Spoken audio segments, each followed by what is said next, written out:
తగిలే రాళ్ళని పునాది చేసి ఎదగాలని, తరిమే వాళ్ళని హితులుగా తలచి ముందుకెళ్ళాలని,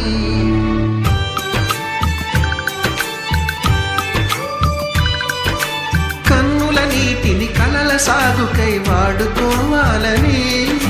కాచే నిప్పుని ప్రమిదగా మలచి కాంతి పంచాలని, గుండెతో ధైర్యం చెప్పెను,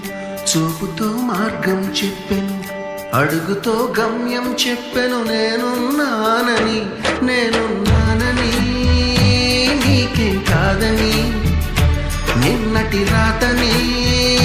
మార్చేస్తానని.